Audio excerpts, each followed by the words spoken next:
직장에는 정년퇴직이 있습니다. 학교에서 근무하느냐 혹은 군인이냐 일반 기업에 다니냐에 따라서 약간의 나이는 차이가 있지만 일정한 나이가 되면 이제 일 그만하십시오 라고 하면서 일하지 못하게 만드는 정년이 있습니다. 하지만 신앙인들에게는 정년퇴직이란 말이 없습니다. 물론 교단에서는 항존직의 경우에 70세가 되는 12월 연말까지가 시무기간이다라고 정해놓았지만 사실은 총회에서 정해놓은 헌법에 규정한 것이고요. 우리의 정년이 언제냐라고 묻는다면 우리는 주님의 오실 때까지가 정년이고 내가 주님께 가야 될 때까지가 바로 내 신앙의 정년이다라고 생각하는 것이 중요합니다. 그러니까 내가 지금 현재 살아서 숨 쉬고 있는 한은 어떻게든지 주님 맡겨진 일을 하고 주님 기뻐하는 일을 하려고 부단히 노력해야 됩니다. 지금 우리가 생각하고 있는 사도 바울의 경우에도 사실은 사명감으로 섬기에 굉장히 탁월했던 사람입니다. 이 사도 바울이 로마 감옥에서 감옥 생활하면서 빌립보 교회에 이런 편지를 보내죠. 내가 이미 얻었다 함도 아니요 온전히 이루었다 함도 아니라 오직 내가 그리스도 예수께 잡힌바된 것을 잡으려고 달려가노라. 형제들아 나는 아직 내가 잡은 줄로 여기지 아니하고 오직 한 일 즉 뒤에 있는 것은 잊어버리고 앞에 있는 것을 잡으려고 표대를 향하여 그리스도 예수 안에서 하나님이 위에서 부르신 부름의 상을 위하여 달려가노라 했어요. 사도 바울이 로마의 감옥에 있을 때는 이미 1차, 2차, 3차 성경을 했을 때입니다. 엄청난 신앙의 업적을 남겼을 때인데 그럼에도 불구하고 로마의 감옥에 있어서 하는 소리가 뭐냐면 나는 지금도 하나님 앞에 갔을 때 하나님 주실 상급을 생각하면서 지금도 멈추지 않고 앞으로 달려간다. 앞에 있는 걸 잡으려고 표대를 향하여 달려간다라고 얘기하면서 내 신앙은 지금 현재 정체되어 있는 것이 아니라 이렇게 하나님이 기뻐하는 일을 위해서 한다라고 얘기를 합니다. 그러면서 자기의 신앙관, 자기의 목회관을 쭉 얘기를 하고 있는데요. 어느 편지를 쓰나 나는 이렇게 주님을 섬기려고 노력하고 있다라고 얘기합니다. 지금 로마서 말씀도 사도 바울이 이제 본론 얘기를 다 한 다음에 로마 교인들에게 개인적인 얘기를 하면서 오늘 뭔 얘기를 하고 있느냐 하면 내가 앞으로 주님의 일을 위해서 이렇게 목회 계획을 세웠다. 쉽게 말하면 이 목회 계획 가운데 나는 선교에 대한 비전을 이렇다라고 얘기하면서 목회 계획에 대해서 밝히는 부분인데 사도 바울이 목회 계획을 세 가지를 얘기하면서 짧게 얘기하면 이런 거예요. 하나는 예루살렘 교회에 가서 구제 헌금을 먼저 전달해야 된다. 이걸 먼저 얘기합니다. 그 다음에 두 번째는 내가 예루살렘 교회 갔다가 두 번째는 로마 교회를 방문하는 것이 내 계획이다라고 얘기했고 세 번째 얘기한 게 뭐냐면 로마 교회 방문해서 그들의 후원을 받아서 서바나 선교사로 가는 것이 내 꿈이다라고 얘기를 합니다. 그래서 오늘은 사도 바울의 목회 계획을 쭉 제가 말씀드릴 텐데 이 말씀 속에서 여러분에게 들려진 주님의 음성이 있기를 바랍니다. 하나님의 음성을 들어야 된다는 거예요. 먼저 그러면 사도 바울의 계획 가운데 사도 바울은 예루살렘에 들려서 구제 헌금을 내가 전달하는 게 1차 목표다라고 하는데요. 25절에서 28절 말씀이 바로 그 얘기입니다. 우리 좀 깁니다만 같이 한번 읽어볼게요. 시작. 그러나 이제는 내가 성도를 섬기는 일로 예루살렘에 가노니 이는 마게도냐와 아가야 사람들이 예루살렘 성도 중 가난한 자들을 위하여 기쁘게 얼마를 연보하였습니다. 저희가 기뻐서 하였거니와 또한 저희는 그들에게 빚진 자니 만일 이방인들이 그들의 영적인 것을 나눠 가졌으면 육적인 것으로 그들을 섬기는 것이 마땅하니라. 그러므로 내가 이 일을 마치고 이 열매를 그들에게 확증한 후에 너에게 들렸다가 서바나로 가리라. 아멘. 이 사도 바울이 로마서를 기록했을 때는 3차 전도여행을 하면서 반환 지점인 고린도에 있었을 때입니다. 그때가 주후 57년경, 서기 57년경쯤 되는데요. 이때 예루살렘에 있는 성도 가운데 가난한 성도들이 매우 어려웠다는 거예요. 왜 그들이 어려웠을까 생각해 보면 두 가지 이유가 있습니다. 하나는 뭐냐 하면 예루살렘에서 예수를 믿는 것 자체가 어려운 일이었습니다. 그런데 예루살렘 하면 구약 시대부터 예수님 당시까지 제일 먼저 생각하는 게 뭐냐면 예루살렘은 성전이 있는 곳이잖아요. 이 성전이 있는 곳이니까 당연히 이 성전을 중심에서 산 사람이 많습니다. 대제사장도 있었고요. 일반 제사장도 있고 레위인도 있고 그리고 성전을 중심에서 살았고 부를 누렸던 사두개인들도 있었습니다. 그러니까 예루살렘에는 성전을 중심에서 산 사람이 굉장히 많았는데 어느 순간 예루살렘에 어떤 역사가 있느냐면 하나님의 놀라운 역사가 일어난 거예요. 예수님께서 십자가를 지신 사건이 일어나죠. 예수님이 십자가 지고 3일 만에 부활한 사건이 일어나고 예수님이 부활 승천한 다음에 열흘 만에 오순절에 마가의 다락방에 성령님의 놀라운 역사가 일어나는 거죠. 쉽게 말하면 예루살렘에 하나님께서 폭풍을 치듯이 하나님의 역사를 막 보여주니까 예루살렘에 있었던 유대인 가운데 기독교로 개종하고 예수를 구주로 믿는 사람이 굉장히 많았습니다. 문제는 그들이 유대교를 중심해서 성전 중심으로 살다가 기독교로 개종하는 순간에 그들의 가문에서 쫓겨날 수밖에 없고 그들이 경제적으로 피해를 받을 수 없었으니까 그들은 사는 것이 막막할 수밖에 없었죠. 그러니까 예루살렘에서 예수 믿는 사람으로 사는 것은 굉장히 힘들었다고 볼 수 있고요. 그 다음에 두 번째 이유는 주 45년 클라우디오 황제가 로마 황제로 통치할 때 큰 기근이 들었다고 예언자가 예언했고 진짜로 기근이 들었는데 이 기근이 들었을 때 예루살렘에도 엄청난 기근으로 통해서 엎친 데 덮친 격으로 예루살렘에 가난한 성도들은 굉장히 힘들었습니다.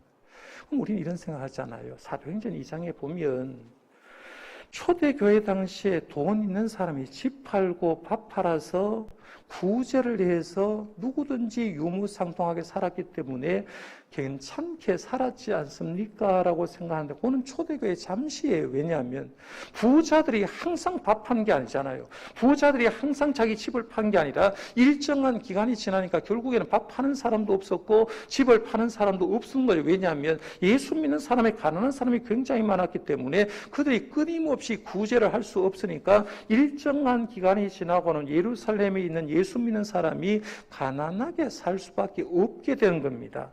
이 가난하게 살 수밖에 없는 그 사정을 누가 보느냐 하면 사도 바울이 보고 자기가 1차 전도행하고 2차 전도행을 하면서 세워진 교회에게 뭘 얘기하느냐 하면 지금 예루살렘 모 교회가 기근으로 굉장히 힘들고 못 사는 성도 가운데는 진짜 힘들어서 못 사는 사람이 많으니까 그들을 돕기 위해서 구제 헌금을 좀 하자. 오늘 말씀에 보면 연보를 좀 하자 해서 옛날 우리들은 하나님 앞에 헌금할 때 연보돈이라는 얘기했잖아요. 연보돈이라 했는데 구제금을 위해서 많이 사용되었기 때문에 그런 표현을 썼는데요. 오늘 말씀에 봐도 이제 사도 바울이 마게도냐 지역과 아가에 있는 교인들이 구제 헌금을 좀 하는데 기쁨으로 동참했다라는 그런 얘기를 합니다. 오늘 말씀 한번 보십시오. 26절 말씀 27절에 보면 이는 마게도냐와 아가야 사람들이 예루살렘 성도 중 가난한 자들을 위하여 기쁘게 얼마를 연보하였습니다. 저희가 기뻐서 하였거니와 라고 하는데요. 여기에 보면 마게도냐 사람에게 하는데 이 마게도냐는 빌립보 교회가 있는 지역이잖아요. 데살로니가 교회가 있고 베레아 교회가 있습니다. 그러니까 마게도냐 지방 안에 있었던 교회는 빌립보, 데살로니가, 베레아 교회가 있었고요. 아가야 지방에 있었던 것이 아덴 교회고 그리고 지금 사도 바울이 로마서를 기록하고 있던 고린도 교회를 얘기를 합니다. 그래서 그 지역에 있는 교회들도 굉장히 이방 교회를 힘들었지만 예루살렘 교회 교인들이 어렵고 힘드니까 여기에 대해서 구제 헌금을 하라라고 얘기하니까 그들이 기쁨으로 동참한 거예요. 근데 사도 바울은 성경 말씀을 가만히 보면요. 구제 헌금을 모금할 때 정신적인 원칙을 하나 세웁니다. 그게 뭐냐 하면 우리가 흔히 사용하는 기브 앤 테이크 정신으로 구제 헌금을 얘기를 합니다. 대등한 거래를 해야 된다. 이런 얘기입니다. 쉽게 말하면 이런 거예요. 내가 상대방에 뭘 줬어요. 내가 상대방에 뭘 주면 상대방은 그걸 받았어요. 받아서 입 쑥 닦아버리는 게 아니라 내가 상대방에 뭘 줬으면 그걸 받은 사람들도 그 대가를 치러야 된다는 거죠. 그러니까 그 사람도 뭘 줘야 되는 거예요. 내가 주면 나도 그 사람에게 뭔가를 줘서 상대방을 통해서 받아내야 한다 하는 걸 보는데요. 보통 일반적으로 성공한 사람은 어떤 사람이냐 하면요. 실패한 사람은 이런 사람이에요. 내가 어떤 도움을 받으면 거기서 이 마스크를 딱 벗어야 되는데 입을 쑥 닦아버린 사람이 있어요. 저 사람은 들어가면 하나도 안 나와. 밥을 사주면 계속해서 사줘야 되는 사람이 있어요.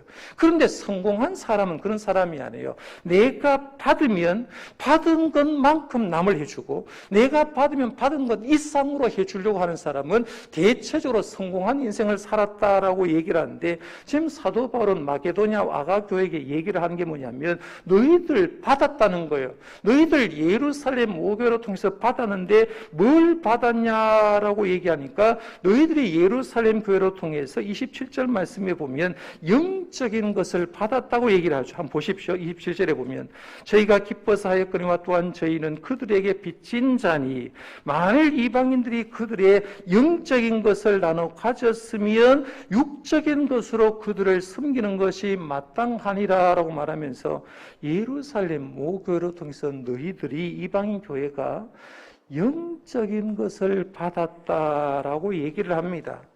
여기서 말하는 영적인 건 뭘까요? 예수 그리스도를 받았다는 말이에요. 복음을 받았다는 말입니다. 그런데 구원이란 뭔지도 몰랐던 이방인에 사는 사람들이 사도 바울을 통해서 천도 여행을 통해서 복음을 받는데, 예루살렘 모교의 지원을 받아서 받는데 예수 그리스도와 복음을 받는 거죠. 예수를 믿음으로 구원을 받았어요. 예수를 믿음으로 죄 사함을 받았고요. 예수를 믿음으로 영생을 소유하게 되었고, 예수를 믿으면서 이 땅에서부터 하나님의 나라를 살게 되고, 예수를 믿음으로 천국 갈 티켓을 소유하게 된 겁니다. 여러분들 구원, 죄 사함, 영생, 천국을 값어치로 말해서 돈으로 계산하면 얼마 정도 될까요? 계산 한번 해보셨어요? 죽어 마땅한 우리가 구원받았다. 사형원도 봐서 병원에서 죽어 마땅하고 말기의 암 환자에게 네 살려줄게, 얼마 줄게 라고 말하면 집에 있는 재산 다 주려고 할 겁니다. 구원받은 거 돈으로 헤아릴 수가 없습니다. 지난 7월 23일에 우리나라 관광회사에서 미국에 가서 백신도 맞고 관광도 할 상품을 개발해서 오픈을 했습니다. 9박 12일에 2명이 가면 900만 원이면 간다고 합니다. 가십시오. 백신도 맞고 관광도 하는데 9박 12일에 2명이 가면 900만 원. 25박 28일을 가면 2명이 가면 1,500만 원이면 간다고 합니다. 한 달 여행하면 1,500만 원 가는데 50명을 딱 모집했더니 금방 50명이 동이 났다는 거예요. 왜? 구경 못 가가 지금 건질건질한 사람 많잖아요. 비행기 한번 타봐야 되는데 해외 늘 가던 사람만 가고 싶으니까 이런 거 가지고 돈을 주고 900만 원 주고 1,500만 원 주고 50명이 금방 예약을 했다는 거예요. 그런데 우리나라는 백신 관광 상품을 모집했는데 미국에서는 우리가 알듯이 우주 여행 티켓을 모금한 적이 있어요. 그렇죠? 경매를 붙였어요. 우주 여행표를 로켓을 타고 올라가지고 우주 여행을 하고 내려오는 걸 경매를 붙였더니만 얼마에 낙찰되느냐 하면 312억에 낙찰되었다는 거예요. 우주로 가는 여행을 하려고 하면 312억에 낙찰되는데요. 우주여행 잠시 며칠 갔다 오는데도 이 정도의 312억이 낙찰되었다고 하면, 우리가 누리는 영원한 삶의 티켓을 경매를 붙인다면 얼마나 할까요? 우리가 이 땅을 살면서 천국에 갈 티켓을 내가 소유했는데 천국에 가서 영원히 살 수 있는, 하나님과 더불어 살 수 있는 것을 돈으로 계산한다면 계산이 안 될 겁니다. 우리가 이렇게 구원받은 건 예수님의 보혈의 피값으로 얻은 것 아닙니까? 내가 살아나고 내가 천국에 간 건 예수님이 생명 내 대신해서 돌아가시고 내가 산 거기 때문에, 내가 이 귀한 것을 생각하면 생각할수록 내가 얼마나 큰 복을 받았는가 알고 있는 거예요. 그런데 이방인 교회가 이걸 선물로 받았다는 겁니다. 우리는 예루살렘 교회로 통해서 이렇게 영적인 구원을 선물로 받은 우리들이 아니냐. 그러면 이방인 교회가 좀 가난하고 힘들지만 예루살렘 교회가 지금 가난으로 지쳐 있을 때 그들을 위해서 내가 할 수 있는 작은 육신적인 건 헌금하는 건 헌금할 수 있지 않은가라고 얘기를 하는 거예요. 그래서 부재 헌금을 할 때 사도 바울은 우리가 구원받았으니까 우리도 작은 물질을 하자는 거예요. 우리가 신앙생활 하면서도 이 사역을 잘 생각해야 됩니다. give and take라는 말을 여러분 잘 생각해야 돼요. 내가 받았으면 나도 섬길 줄 아는 사람이 됩니다. 우리가 영적인 공급을 주의 종을 통해서 받았으면 그냥 막연하게 받는다고 생각하지 말고 나는 그럼 주의 종을 위해서 어떻게 할까? 내가 교회로 통해서 하나님의 은혜를 받았으면 우리 교회에게 내가 무엇으로 섬기고 싶은가 막 마음이 들어야 되고요. 내가 주님께서 섬기면서 우리 한국에도 미국 선교사들, 캐나다 선교사들이 와서 이렇게 복음을 전했다면 우리는 반대로 그들의 받은 그 은혜를 가지고 무엇을 하면 하나님 기뻐하는 일을 할까? 어떻게 갚아야 될까 하는 것을 생각할 수 있기를 바랍니다. 그러니까 받은 것만 만족하지 말고요. 받았으면 여러분을 통해서도 누군가를 섬기는 주는 성도님이 되시기를 바랍니다. 이게 주님께서 원하시는 성도의 모습이에요. 이렇게 사도 바울은 이제 예루살렘 교회에 구원을 받은 은혜 감사해서 구제항목을 쭉 갖다 준 다음에 두 번째 한 게 내가 너희들에게 로마 교회를 이제 방문하겠다는 계획을 세웁니다. 당시 로마는 우리 알듯이 로마 제국이었고요. 전 세계를 중심한 곳이 로마였습니다. 그러니까 이 사도 바울의 꿈은 내가 로마에 가서 복음을 전해야 되는데 라는 그런 생각을 했는데 그 꿈이 잘 이루어지지 않았어요. 로마서 1장에도 이 표현을 두 번 합니다. 보십시오. 로마서 1장 13절에 보면 형제들아 내가 여러 번 너희에게 가고자 하는 것을 너희가 모르기를 원하지 아니하노니 이는 너희 중에서 다른 이방인 중에서와 같이 열매를 맺게 하려 함이로되 지금까지 길이 막혔도다라고 말하면서 내가 지금 로마에 가서 복음 전하고 싶은데 길이 자꾸 막힌다라고 했어요. 로마서 1장 15절 말씀에 봐도 그러므로 나는 할 수 있는 대로 로마에 있는 너희에게도 복음을 전하기를 원하노라 했어요. 재미난 건 사도 바울은 로마에 가는 꿈이 있었는데 자기가 꾼 꿈대로 이루어지는 건 아니에요. 꿈은 누구 꿈대로 이루어지느냐 하면 성령님의 꿈대로 이루어지는 겁니다. 하나님은 사도 바울이 이렇게 가고 싶어 했을 때 하나님의 방법이 아니면 때로는 건강을 쳐버립니다. 때로는 어떤 문제가 있게 했고 어떤 것을 통해서 하나님께서 니는 내 뜻대로 움직여야 된다고 해서 하나님의 뜻대로 선교 활동을 하다 보니까 로마로 가고 싶은 계획은 세운데 잘 이루어지지 않았어요. 그러니까 사도 바울은 3차 전도행까지 로마로 가지 못하고 고린도에서 다시 꿈을 꿉니다. 조만간 내가 예루살렘에 갔다가 로마에 가서 복음을 전하고 싶다라고 얘기를 합니다. 사실 사도행전 뒷부분을 쭉 생각해 보면서 3차 전도행하고 예루살렘에 왔다가 사도 바울이 로마로 가는데 그 길이 참 힘들었다는 걸 알죠. 폭동이 일어났잖아요. 사도 바울을 때리는 사람들이 있었고요. 재판받았고 사도 바울은 2년 동안 투옥 생활합니다.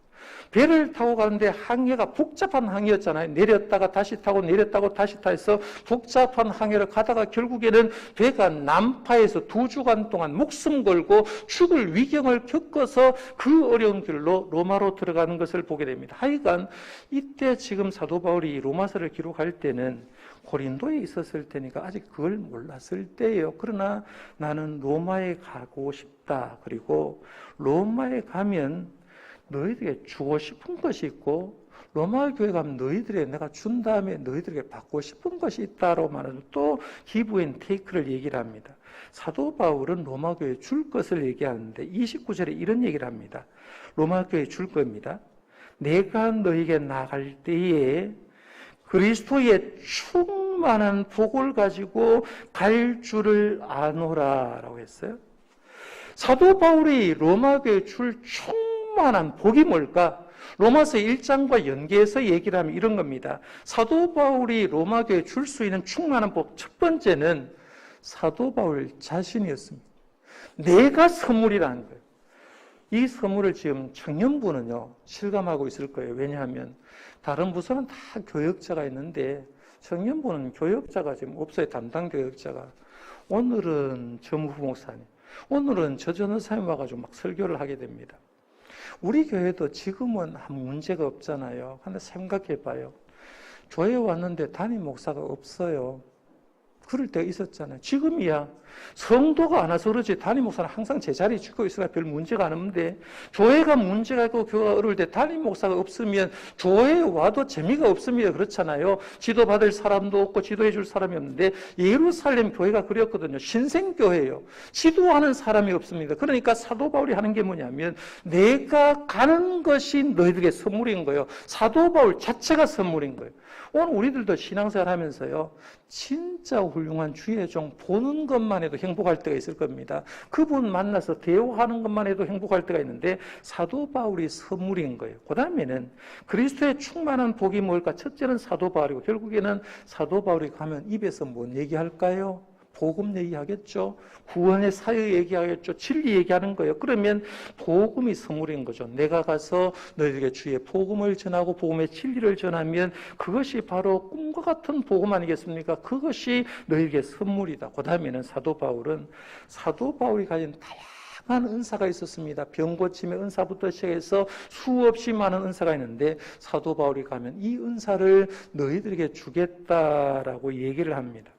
이렇게 해서 내가 충만한 복을 가지고 가서 로마 교회에 너희들에게 주고 일정한 기간이 있으면 내가 너희에게 영적인 것을 주는 것처럼 너희들도 나에게 선물을 하나 줘야 되는데, 그게 뭐냐면 나를 서바나로 가는 선교사로 너희 교회가 파송을 좀 시켜줘야 된다라고 얘기하는 거예요. 24절 말씀이 바로 그 얘기입니다. 한번 보십시오. 이는 지나가는 길에 너희를 보고 먼저 너희와 사귐으로 얼마간 기쁨을 가진 후에, 로마 교회 가서 성도와 사귐으로 얼마나 기쁨을 가진 후에, 그 다음에 보면 너희가 로마 교회 교인들이 그리로 보내주기를 바랍니다. 여기서 그리는 서바나 선교사입니다. 서바나로 나를 선교 후원해라는 거예요. 사도 바울은 3차에 걸쳐서 선교여행을 떠나는데요, 그때는 누가 파송했느냐 하면, 정신적으로 보면 예루살렘 교회예요. 영적으로 보면, 물질적으로 누가 파송했냐 하면 안디옥 교회가 파송했습니다. 선교사는, 해외 가 있는 선교사가요, 자기 혼자 가 있는 사람이 없습니다. 교회에서 파송받아가는 거예요. 어느 교회가 전적으로 후원하든지 아니면 개인적으로 개미 군단이 되어가지고 후원하는 후원자가 많은데, 하여간 파송하는 교회가 있어야 사역하는데요. 그동안엔 사도 바울은 1차, 2차, 3차 전도하면서 예루살렘 교회에서 정신적으로 영적으로 파송받고, 경제적으로는 안디옥 교회에 파송받아가지고 사역했습니다. 1차 선교행하고 돌아와서 어디로 갑니까? 파송한 교회에 가는 거예요. 안디옥 교회에 들렸다가 예루살렘 교회 오는 거예요. 2차 여행도 하고 와서 다시 파송한 교회 와가지고 선교 보고를 합니다. 당신들이 파송해서 선교 역사가 이렇게 일어났습니다. 그리고 좀 쉬면서 충전해서 또다시 선교사로 가는 거예요. 이렇게 해서 이제 3차 선교까지 했는데, 로마로 가서 그 다음에 서바나 선교를 할 때는 이제는 안디옥 교회 후원받는 게 아니라, 이제는 로마 교회 교인들, 너희들이 나의 선교 후원자가 되어서 나를 선교사로 파송시켜 달라라고 얘기를 하는 거예요. 이 선교사로 파송하면 뭘 해줘야 되느냐 하면 먹을 것 해결해 줘야 되죠. 일정한 돈도 지불해야 됩니다. 동행했던 사람도 좀 붙여줘야 됩니다. 여행수단, 배를 타고 가든지 걸어가든지 수단도 좀 알선해 줘야 되는 거죠. 그러니까 선교사가 선교 활동하도록 이렇게 해 줘야 됩니다. 신학적인 용어로 말하면 이거예요. 사도 바울은 내가 가는 선교사 될 테니까 로마 교회 너희들은 보내는 선교사 좀 되어달라라고 이렇게 얘기하는 거예요. 우리 모든 성도님도 이렇게 생각하셔야 돼요. 우리 모두는 선교사다. 가는 선교사가 있고요, 보내는 선교사가 있어요. 우리 교회 안에도 평신도가 지금 해외에 나가서 선교하는 사람 있잖아요. 그러면 내가 가는 선교사가 되든지 보내는 선교사가 되든지 둘 중에 하나를 해야 됩니다. 우리 교회는 사실은 다른 어떤 교회보다도 선교 많이 하는 교회라고 생각합니다. 왜냐하면 우리 교회 성도님들이 후원하는 월 10만 원씩, 20만 원씩 이렇게 선교를 별도로 해서 해외에 지금 몇 개 지역을 돕느냐 하면 해외 15개국 이상을 우리 교회에서 지금 도와주고 있습니다. 성도들님들이 10만 원 헌금하는 게 쉽다면 쉽지만 어렵다면 어렵습니다. 10만 원은 예를 들면 4인 가족이 외식 한 번 아끼면 해외 선교사로 보낼 수 있잖아요. 한 분 도와줄 수가 있습니다. 선교사님 선교비를 보내주면 선교했는 얘기가 저한테 도착합니다. 얼마 전에 왔던 사진 그냥 몇 장 한번 보여드릴게요. 인도네시아 지금 코로나 통해서 참 어렵습니다. 많이 힘든데, 아까도 이제 5개 예배당을 봉헌했다. 이제 우리 교회 이름으로 50개 예배당을 이제 봉헌을 완료를 하게 되는데요. 사진을 다시 처음부터 보십시오. 처음부터 보면 서티모르 사진입니다. 서티모르에 이 서티모르는 가는 길이 얼마나 험한지 몰라요. 사실 갔다 온 게 기적이라고 할 정도인데, 서티모르 진짜 정글 지역 안에 있는 초등학교 학생인데요. 전교생이 사진을 찍었어요. 우리 교회 2가정에서 10만 원, 10만 원씩 헌금을 해서 보내는데, 다음 사진입니다. 교사 4명의 월급을 지원하고 있습니다. 우리는 뭐 월급이 300이다, 400이다 얘기하자면 지금 이분들은 월급을 얼마 받느냐면 한 달에 5만 원 받아요. 우리 교회에서 20만 원을 주면 요 분에게 월급이 들어갑니다. 그러면 이들이 하는 건 뭐냐면 아이들을 성경으로 키우는 거예요. 말씀으로 키워. 그래서 그 다음 사진을 보면 애들이 이제 우리 학교 다닐 때 뭐 해서 아침 조회 같은 거 하잖아요. 조회에서 운동하는데 그림 보는데 제일 그림 위에서 맞은편으로 쭉 보면 큰 건물이 하나 있는데 그게 뭐냐면 우리 손장로님, 손대규 장로님 가정에서 지은 예배당이에요. 예배당 앞에 우리 학교가 있거든요. 그 다음 사진 한번 볼게요. 이게 학교 모습입니다. 돌로 이렇게 했는데, 제가 말씀드리는 이런 겁니다. 선교사가 선교하려고 하면 누군가가 지원을 해줘요. 총알바지가 쉽게 말하면 총알이 줘야 되는 거예요. 우리 교회 성도님들이 힘들어가지고 어려워도 진짜 십시일반을 아껴서 성경을 10만 원, 20만 원 보내줬는데 역사가 어디서 일어나느냐 하면 서티모르의 아이들이 믿음으로 커가는 거예요. 그래서 제가 늘 얘기하잖아요. 정동교회 지산동이 안 있습니다. 우리 정동교회는 네팔 땅에도 있고요. 정동교회는 중국 땅에도 있고, 정동교회는 인도네시아 땅도 있고, 정동교회는 그리고 인도 땅도 있습니다. 교회 지은 것만 그러니까 전 세계 15개 나라 이상으로 우리 교회를 통해서 하는 거예요. 이것만 있는 게 아니라요. 주중에 또 네팔에서도 선교 보고가 들어왔어요. 한번 보십시오. 네팔에. 지난번에 2월 달에 제가 설교 중에 네팔의 최양임 선교사님이 한 지역이 꼬띠가웅이라는 지역에 30가정이 불이 났습니다. 전부 다 불이 탔습니다. 라고 해서 불탄 사진을 했어요. 불타는 그 교회 같이 가는데 2박 3일이 걸려서 갔습니다. 라고 해서 교인들이 헌금을 하는데 1,500만 원을 했거든. 1,500만 원. 장로님 가정부터 시작해서 1,500만 원 해가지고 제가 그때 광고를 그려드렸죠. 이제는 헌금 그만하십시다. 네팔에만 많이 보낼 필요가 없겠습니다 해서 그만해서 지금 중단됐는데요. 이제 진행이 되고 있습니다. 집이 30채가 불탔는데 집 짓는데 얼마나 예산하고 있냐면 300만 원 예산해요. 국가에서 100만 원 지원하고 있고, 불탄 집에서 100만 원 정도 자기가 내고 100만 원을 헌금으로 지원하겠다는 거예요. 그래서 이 헌금을 받는 사람들을 쭉 30가정 명단을 받아서 지장을 다 찍은 거예요. 지장을 찍어서 내가 이 돈을 가지고 이렇게 쓰겠습니다라고 해서 지장을 찍은 사진이고요.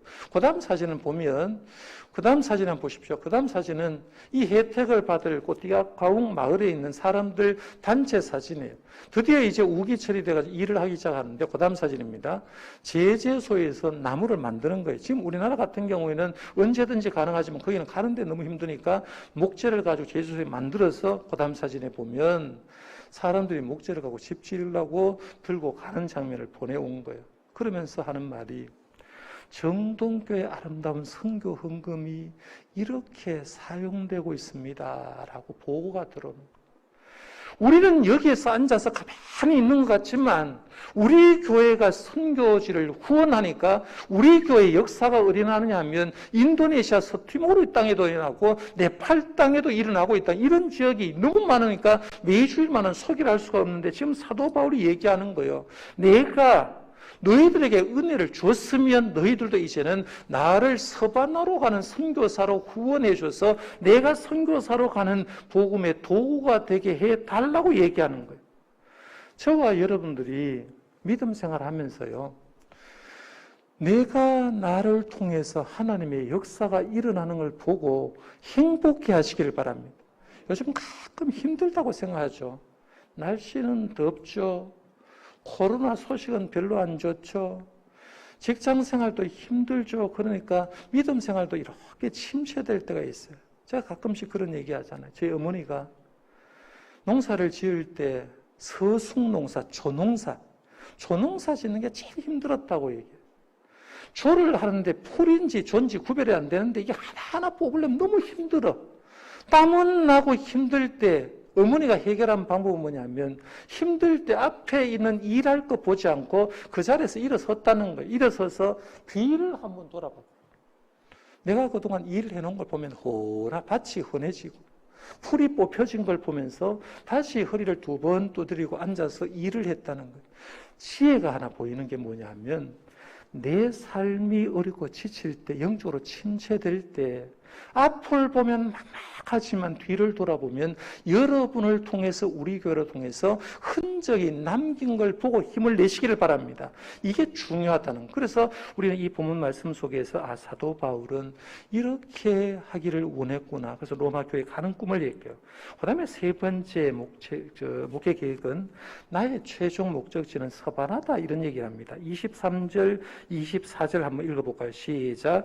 이제는 이 지방에 일할 곳이 없고 또 여러 해 전부터 언제든지 서바나로 갈 때에 너희에게 가기를 바라고 있었으니 이는 지나가는 길에 너희를 보고 먼저 너희와 사귐으로 얼마간 기쁨을 가진 후에 너희가 그리로 보내주기를 바랍니다. 아멘. 사도 바울의 목회 최종적인 꿈, 선교의 꿈은 서바나로 가겠다. 로마의 후원을 받아서 서바나로 간다 했는데요. 이 서바나가 어디냐 하면 요나서에 보면 요나가 니느웨로 가라는 명령을 거부하고 어디로 갑니까? 다시스로 가요. 구약에 말하면 다시스가 서바나예요. 신약으로 말하면 서바나가 서바나고 지금 현재로 말하면 스페인이 서바나예요. 그러니까 로마를 통해서 가장 유럽 대륙의 끝이었던 스페인 지역을 내가 선교하러 가겠다라고 말하는데 그때 당시에 상업과 문화가 발달해 있었고 로마의 방대한 길이 서바나까지 연결되었기 때문에 거기로 가겠다라고 얘기합니다. 바울은 땅 끝까지 정인되라는 이 말을 듣고 끝까지 스페인까지 가는 꿈을 꿨습니다. 오늘 말씀을 정리합니다. 사도 바울은 고린도에서 자기 계획을 쭉 얘기를 했습니다. 중요한 건 그건 사도 바울이고 우리는 뭐냐? 우리는 지금 어떤 계획을 세우는지 한번 물어보십시오. 여러분은 현재 어디에 머물고 계십니까? 사도 바울은 고린도에 전도하는 중에 머물고 있거든요. 로마서를 쓰고 머물러 있어요. 여러분은 현재 지금 어디에 머물고 있습니까? 그리고 어디로 가려고 합니까? 어디로? 주님의 기뻐하는 일을 하려고 어디로 가고 싶은지, 그리고 주님의 기뻐하는 일을 어떤 일을 하고 싶은 꿈을 가지고 있는지, 힘들어서 사는 게 아니라 내가 주님의 꿈을 이루기 위한 목적이라고 하면 지금 현재 내가 어디에 있고 어디로 가려고 하고 어디로 나를 통해서 주님의 꿈을 이루려 하는가를 오늘 말씀에서 가만히 한번 생각해 보고요. 바울을 생각하면서 여러분 인생을 잘 정리해서 여러분도 주님의 나라를 위해서, 교회를 위해서 흔적을 남기는 인생을 살아가는 저와 여러분들 되시기를 바랍니다. 기도하겠습니다.